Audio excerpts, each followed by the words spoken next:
काव्या, ये तू क्या कर रही है? तू तू मांस पका रही है। ये तो हमारे कुल के विरुद्ध। मैं अभी जाकर बाबा को सब बता दूंगी। बता दो दीदी, लेकिन याद रखना, अगर मेरा पेट इस मांस से नहीं भरा तो अगली बारी आर्यन की होगी। उसकी नरम हड्डियों को चबाने में बड़ा आनंद आएगा। बोलो, खिलाओगी अपने भाई की बलि? बहुत समय पहले की बात है। सोनपुर राज्य में एक गरीब लकड़हारा रहता था। उसकी 2 बेटियां थीं, ईशानी और काव्या। बड़ी बेटी बहुत ही दयालु थी, तो वही छोटी बेटी बहुत खूबसूरत थी, किंतु दिल से वो जालिम और क्रूर थी और मांस खाने की शौकीन थी। ऐसा प्रतीत होता था कि उसके शरीर में राक्षस छिपा हुआ हो। उनका एक छोटा भाई था, आर्यन। बच्चों, आज एक जमींदार के यहाँ शादी थी।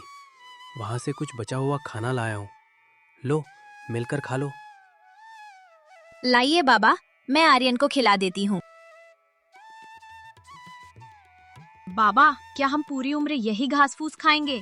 मुझे इस बेस्वाद खाने से नफरत है। मुझे कुछ ऐसा चाहिए जिसमें जान हो। काव्या, ये कैसी बातें कर रही है? हम गरीब जरूर हैं, लेकिन हमारे पूर्वजों ने कभी मांस को हाथ नहीं लगाया। ये हमारे कुल के विरुद्ध। कुल? जहाँ पेट की भूख आग की तरह जलती हो, वहाँ संस्कार राख बन जाते हैं बाबा।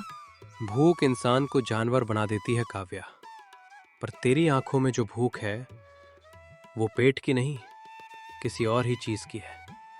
याद रख, जिस आग में संस्कार राख होते हैं उसमें अक्सर इंसानियत भी जलकर खत्म हो जाती है। बातों का सिलसिला थमा और अंधेरा गहराने लगा। इसी के साथ वो दिन भी खत्म हुआ, पर असली खेल तो अब रात के साए में शुरू होना था। उसी रात जब आसमान पर बादलों का पहरा था, ईशानी की नींद एक ऐसी चीख से खुली जिसने उसकी रूह कपा दी। अरे, इतनी रात को ये काव्या कहाँ चली गई? मैं पहले बाहर देख आती हूँ, फिर बाबा को जाऊंगी।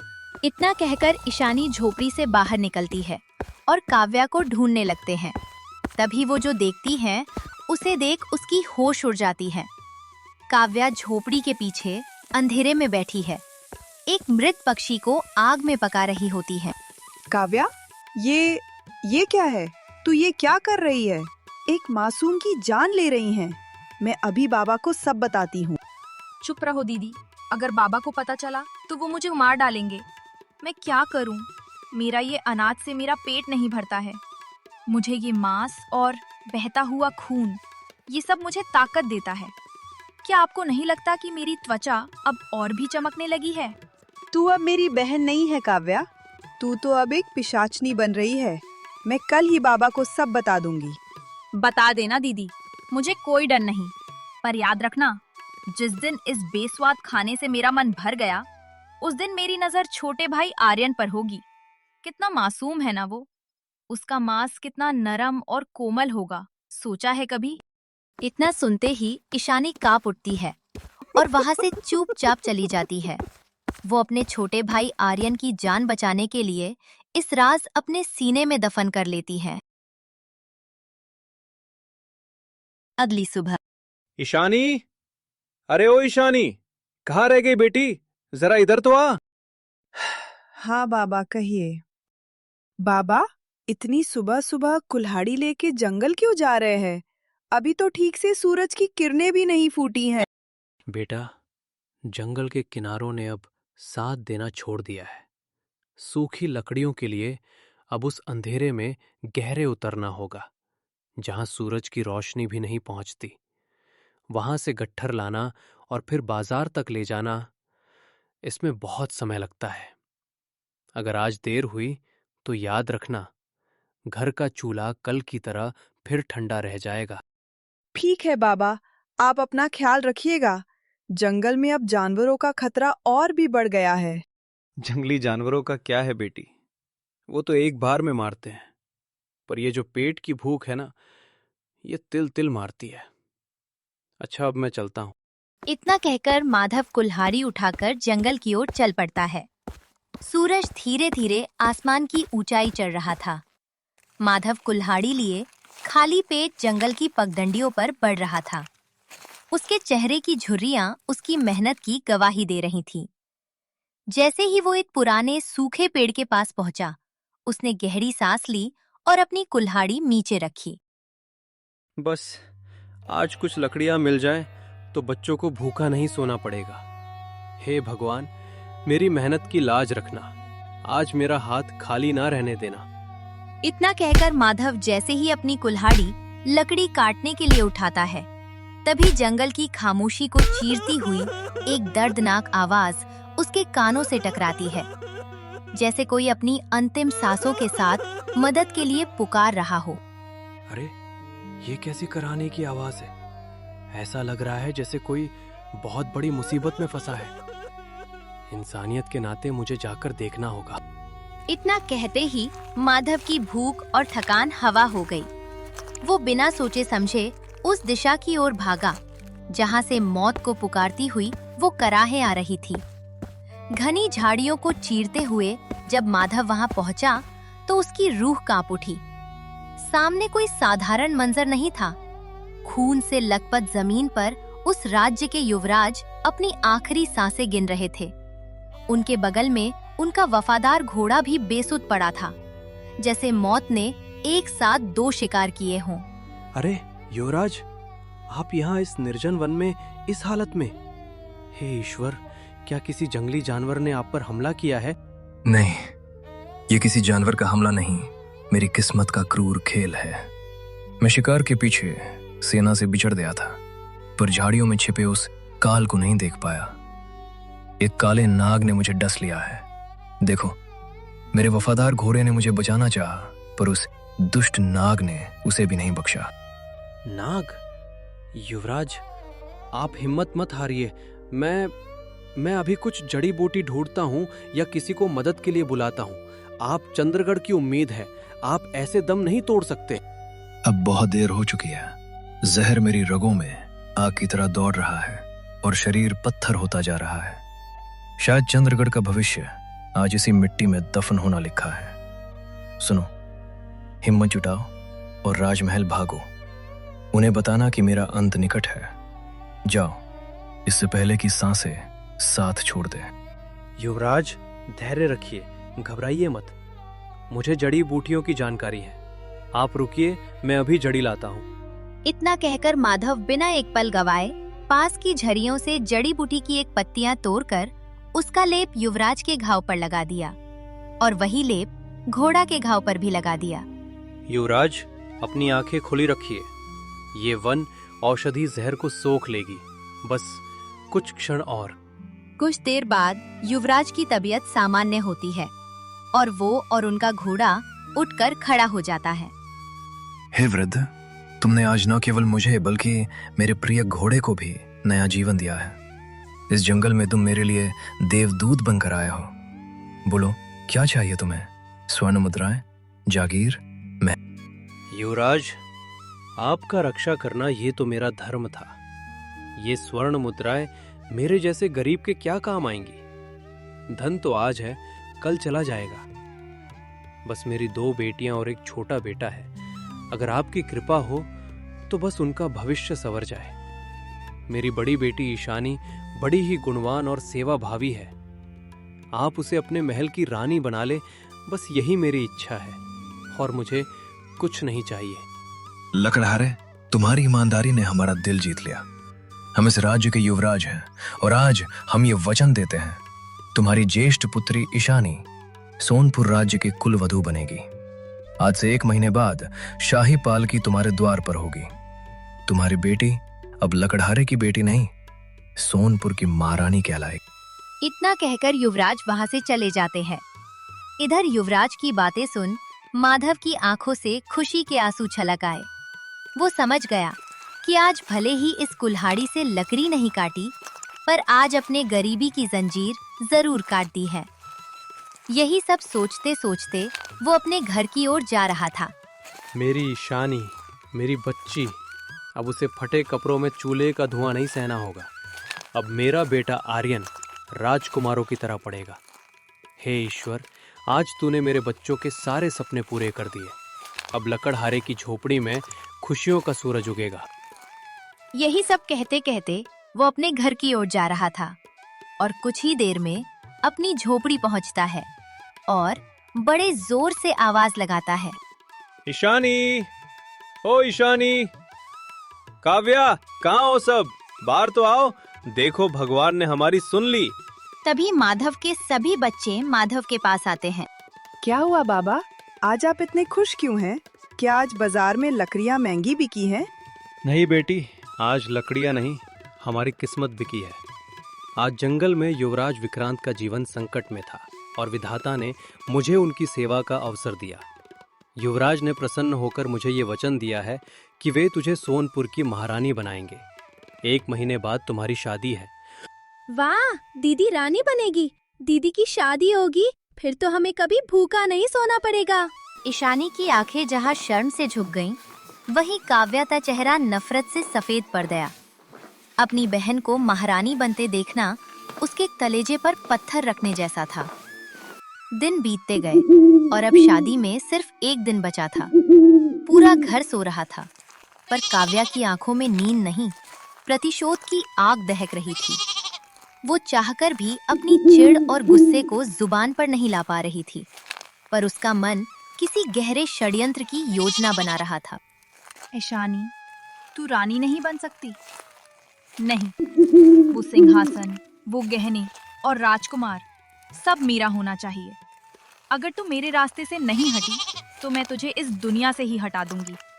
इतना कहकर काव्या आधी रात को छिपकर गांव के सबसे डरावने स्थान शव टीला की ओर चल पड़ती है। थोड़ी ही देर में काव्या वहां पहुंच जाती है जहां तांत्रिक अघोरानंद अपनी तांत्रिक क्रियाओं में लीन होता है।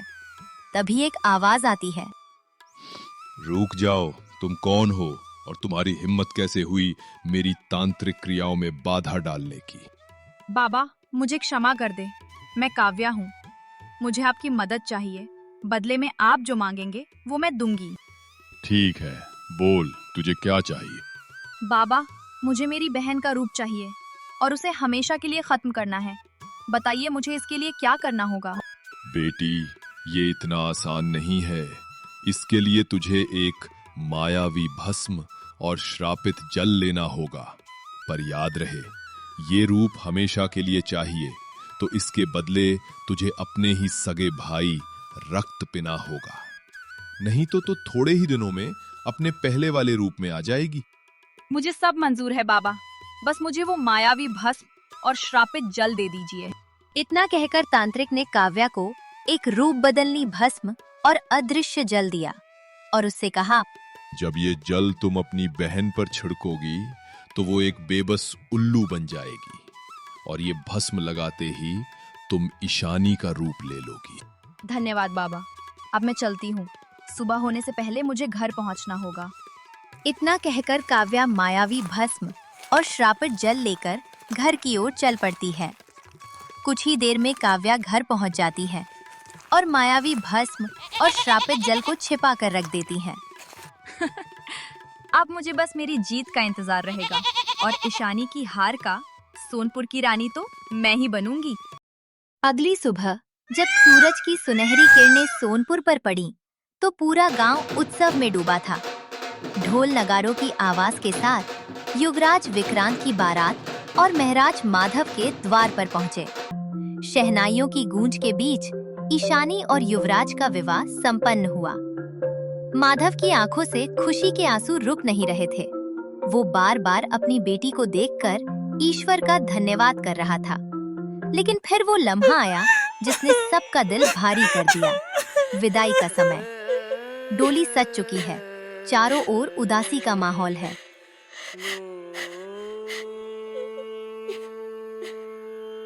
बाबा, अब हमें आज्ञा दीजिए।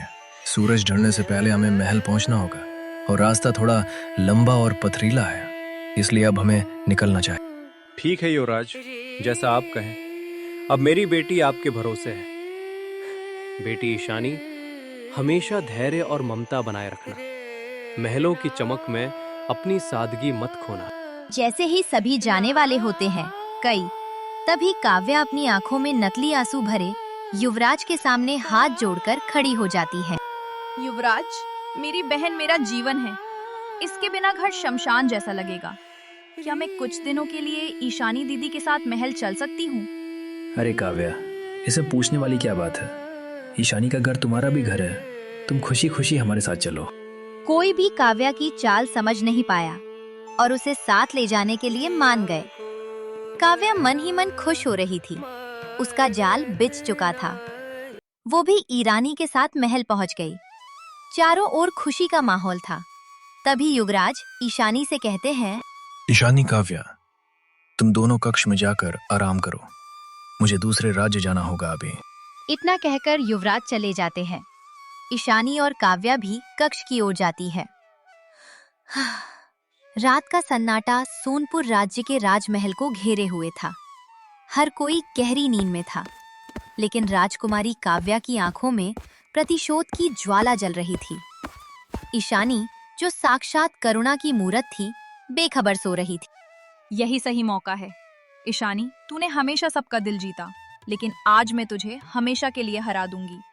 ये ताज, ये महल और ये पहचान अब सब मेरी होगी। इतना कहकर काव्या ने श्रापित जल निकाला। कर मंत्र पढ़ते हुए वो जल ईशानी के ऊपर छिड़क दिया। आह, ये क्या हो रहा है? मेरा शरीर आग की तरह जल क्यों रहा है? काव्या, तुमने मुझ पर क्या डाला है? बस कुछ देर और दीदी, इस दर्द के बाद आपको इस सुंदर चेहरे और इस इंसानी जिंदगी से हमेशा के लिए मुक्ति मिल जाएगी। तभी अचानक एक तेज रोशनी फैली और ईशानी एक उल्लू में बदल गई। काव्या ने तुरंत वो मायावी भस्म अपने चेहरे पर लगाया और पल भर में वो हूबहू ईशानी जैसी बन गई। मेरी बहन, तुमने ऐसा क्यों किया? अगर तुम कह देती तो मैं हमेशा के लिए तुम्हारे रास्ते से हट जाती। आज से मैं ईशानी हूँ और तुम्हारा रूप लेकर मैं इस राज्य पर राज करूंगी। अब से सोनपुर की रानी मैं ईशानी हूँ और तुम बस एक मनहूस पक्षी हो। ईशानी फूट फूट कर रोती है, पर उसकी आवाज कोई नहीं सुन सकता था।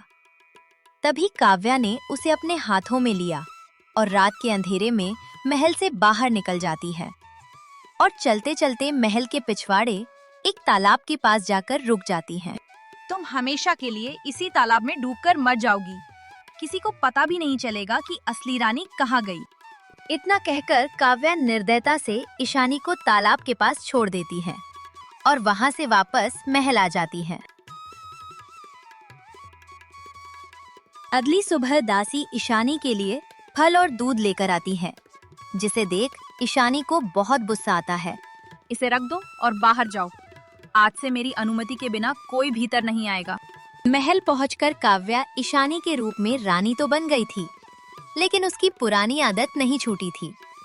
उसे फल और पकवानों से घृणा आती थी। काव्या हर रोज रात होने का इंतजार करती और रात होते ही वो महल के पीछे जंगल में जाकर मांस पकाकर खाने लगी। एक रोज काव्या महल में बैठी सोचती है, तांत्रिक बाबा ने कहा था कि जब तक मैं अपने सगे भाई का रक्त नहीं पीऊंगी, तब तक मैं कभी भी अपने पहले रूप में आ जाऊंगी। इतना कहते ही काव्या सैनिक को बुलाती है और उससे कहकर अपने पिता और अपने भाई नन्हे आर्यन को महल बुलाने का संदेश भेजवाती है। जहां एक और ये सब चल रहा था, तो वहीं दूसरी ओर ईरानी। हे भगवान, मेरी बहन इतनी क्रूर निकलेगी, मुझे पता ही नहीं था। अब मैं क्या करूं? मुझे तो उड़ना भी नहीं आता है। मुझे किसी भी तरह महल पहुंचना होगा। काव्या आर्यन के साथ कभी भी कुछ भी कर सकती। तभी ईशानी थोड़ा आगे जाती है कि एक बिल्ली उसे देख लेती है। ये क्या? ये बिल्ली मुझे इतना घूर क्यों रही है? हे भगवान, अब मैं क्या करूं? मैं कैसे अपनी जान बचाऊं? ये बिल्ली तो मुझे मार डालेगी। तभी ईशानी की नजर सामने बैठे एक गरीब व्यक्ति पर जाती है। उस व्यक्ति के पास एक थैला रखा होता है। वो व्यक्ति, उसके पास तो थैला है, उसके थैले में चली जाती हूँ। तभी मैं इस बिल्ली से बच पाऊंगी, नहीं तो ये तो मुझे खा ही जाएगी। तभी ईशानी भाग कर जाती है और उस गरीब व्यक्ति के थैले में छुप जाती है। तभी वो व्यक्ति उठता है और अपना थैला उठाकर धीरे धीरे अपने घर की ओर चला पड़ता है। कुछ ही देर में वो अपने घर पहुंच जाता है और जैसे ही थैला नीचे रखता है कि तभी उसमें से ईशानी बाहर निकलती है। अरे अरे, ये क्या? ये तो एक उल्लू है। और ये मेरे थैले में कैसे आ गया? छी छी छी छी, इसका चेहरा देखने से तो मेरा पूरा दिन अशगुन हो गया। मैं क्या करूं? चल चल भाग यहां से। वैसे भी मेरा धंधा मंदा चल रहा है और तेरी शक्ल देखने के बाद पता नहीं और क्या होगा। चल चल भाग यहां से। मैं एक रानी हूँ। इस राज्य की रानी ईशानी मेरी खुद की बहन ने मुझे उल्लू बनाया है। मुझे मेरे इंसानी रूप में ला दो, फिर मैं तुम्हें ढेर सारा धन दूंगी और इतना धन दूंगी कि तुम पूरी जिंदगी आराम से बिता सकते हो। अरे तुम एक उल्लू होकर बात कैसे कर सकती हो? और मैं कैसे यकीन कर लूं कि तुम इस राज्य की रानी हो? तुम मेरी बात पर यकीन करो, मैं सच में रानी हूँ। मैं तुम्हें गरीब से अमीर बना दूंगी। चलो, ये अच्छा मौका है। अगर मैं इसकी मदद करूंगा तो मुझे पूरी जिंदगी राजाओं की तरह बितानी पड़ेगी और मुझे रोज रोज गांव-गांव घूमकर काम नहीं मांगना पड़ेगा और ना ही गांव वालों की गालियां सुननी पड़ेगी। चलो, ये अच्छा मौका है। तुम कुछ बोल क्यों नहीं रहे हो? ठीक है, मैं मान लिया कि तुम इस राज्य की रानी हो। जंगल में एक बहुत ही अद्भुत शक्तियों वाले बाबा हैं। वो तुम्हें जरूर ठीक कर देंगे। चलो, मैं तुम्हें उनके पास ले चलता हूँ। वो तुम्हारा इंसानी रूप वापस ला देंगे। फिर ईशानी उस गरीब व्यक्ति के हाथ पर बैठ जाती है। वो व्यक्ति उसे लेकर घर से निकलता है और धीरे धीरे चलते चलते घने जंगल को पार कर एक कुटिया में जाता है। अरे सुरेश, तू यहाँ क्या कर रहा है? और आज ये उल्लू को साथ लेकर क्यों आया है? ये कोई उल्लू नहीं है बाबा, ये हमारे राज्य की रानी ईशानी है। इसकी बहन ने जादू से इसे उल्लू बना दिया है। आप इसे बस इसके असली रूप में वापस ला दीजिए। ये तो बहुत गलत किया इसकी बहन ने। ठीक है, मैं इसे फिर से इंसानी रूप में ला देता हूँ।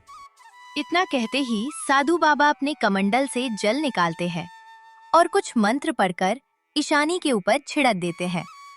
तभी अचानक तेज रोशनी फैलती है और ईशानी अपने पहले रूप में आ जाती है। बाबा, आपका कोटि कोटि धन्यवाद। मुझे इंसानी शरीर वापस मिल गया। सावधान पुत्री, यह केवल रूप की प्राप्ति है, विजय की नहीं। तुम्हारी बहन ने अब तुम्हारे भाई की बलि देने का षड्यंत्र रचा है। जाओ और अपने भाई की रक्षा करो। बाबा, मैं कैसे बचाऊं अपने भाई को? मैं तो एक साधारण सी लड़की हूँ। यह अभिमंत्रित जल है। इसे अपनी बहन शरीर पर डाल देना। इससे वह एक जानवर में बदल जाएगी और तुम अपने भाई की रक्षा कर पाओगी। ईशानी और सुरेश वहां से महल की ओर चल पड़ते हैं। तभी रास्ते में सुरेश ईशानी से कहता है, मैंने तुम्हें इंसानी रूप दे दिया। अब जल्दी से तुम मुझे ढेर सारा खजाना दे दो। तुम ये कैसी बातें कर रहे हो? अभी तो मैं इंसानी रूप में आई हूँ। मैं जैसे ही महल जाऊंगी तुम्हें ढेर सारा खजाना दे दूंगी। अभी राजमहल जाने में बहुत समय लगेगा। इतना कहकर सुरेश और ईशानी राजमहल की ओर चल पड़ते हैं। वहीं दूसरी ओर जंगल के रास्ते से सिपाही माधव और नन्हे आर्यन को लेकर राजमहल आ रहे होते हैं। धीरे धीरे चलते हुए थके कदमों से जब माधव और आर्यन महल के मुख्य द्वार पर पहुंचे तो सामने से काव्या ईशानी का रूप लिए आती हैं। अरे बाबा, भाई, आप लोग आ गए? चलिए अंदर, रास्ता बहुत लंबा था, थक गए होंगे। हाँ हाँ चलो। अरे ईशानी, तुम्हारी छोटी बहन काव्या कहाँ है? वो कहीं दिखाई नहीं दे रही। बाबा, वो तो बागान में घूमने गई है। अब थक गए होंगे, चलिए अंदर चलिए। तभी माधव कदम बढ़ाया ही था कि पीछे से ईशानी की आवाज आती है। रुकिए बाबा, आप जिसे ईशानी समझ रहे हैं वो मैं नहीं बल्कि काव्या है। ये क्या देख रहा हूँ? दो ईशानी? इसमें से मेरी बेटी ईशानी कौन है? बाबा, ये लड़की झूठ बोल रही है। ये कोई मायावी बहरूपिया है जो हमारे घर को बर्बाद करने आई है। सिपाहियों, इस लड़की को अभी राज्य से बाहर निकालो। बाबा, एक बाबा कभी अपनी संतान को पहचानने में गलती नहीं कर सकते। काव्या, तेरा झूठ अब और नहीं चलेगा। इससे पहले कि काव्या कुछ और समझ पाती, ईशानी वो अभिमंत्रित जल निकाला कर काव्या के ऊपर छिड़क देती हैं। नहीं, ये क्या हो रहा है? आहा! तभी एक तेज रोशनी होती है और देखते ही देखते काव्या एक कौवा बन जाती है। तभी ईशानी बिना देर किए एक लोहे का पिंजरा निकालती है और काव्या को उसके अंदर बंद कर देती है। दीदी मुझे माफ कर दो, मुझे फिर इंसान बना दो।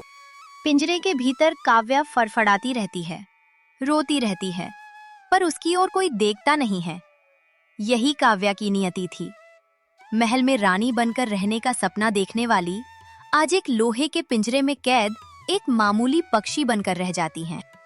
तो दोस्तों, ये थी ईशानी के त्याग और काव्या के अहंकार की कहानी। सच्चाई की जीत हुई और लालच हार गया। अब आप बताइए, क्या काव्या को सही सजा मिली? कमेंट में अपनी राय जरूर लिखें।